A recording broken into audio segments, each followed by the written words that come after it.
et l'unité nationale.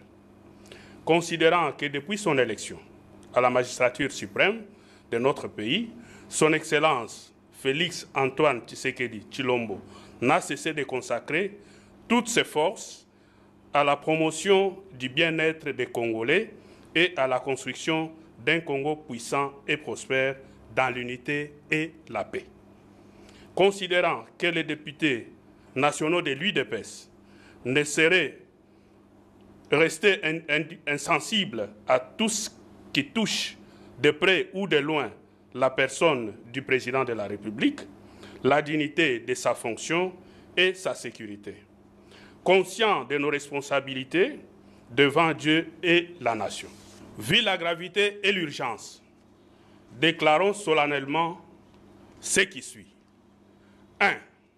Réaffirmons notre soutien total, indéfectible et sans faille à son Excellence Félix Antoine Tshisekedi Tshilombo, président de la République, chef de l'État, commandant suprême des forces armées et de la police, et l'assurons de notre inconditionnel accompagnement pour la réussite de son premier mandat, ainsi pour la conquête et le succès de son second mandat constitutionnel au service du peuple congolais.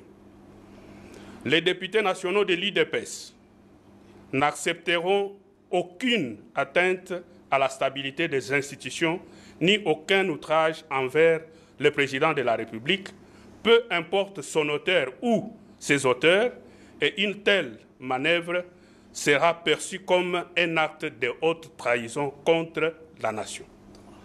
3. Réaffirmons notre soutien indéfectible aux forces armées de la République, à la police nationale et aux services de sécurité dans l'accomplissement de leur mission de protection de l'indépendance et de l'intégrité du territoire national.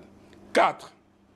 Son Excellence M. Félix Antoine Tshisekedi Tshilombo, président de la République, chef de l'État, est l'unique autorité de référence de l'UDPS et de l'Union sacrée de la nation. 5. Demandons aux structures compétentes de l'UDPS d'intervenir sans délai afin de tirer toutes les conséquences qui s'imposent pour la bonne marche du parti au pouvoir, la réussite du mandat présidentiel en cours, ainsi que la conquête et le succès du second mandat. 6. Désavouons notre collègue Jean-Marc Kabound à Kabound et prenons acte de sa décision de démissionner des fonctions de premier vice-président de l'Assemblée nationale qu'il occupait au nom de l'UDPS et non pas à titre personnel, et de ses autres fonctions au sein du parti, que nous devons continuer à consolider ensemble pour servir les intérêts de notre peuple. Fait à Kinshasa le 18 janvier 2022, et cette déclaration est approuvée par 22 députés du groupe parlementaire CACH, mais spécialement les caucus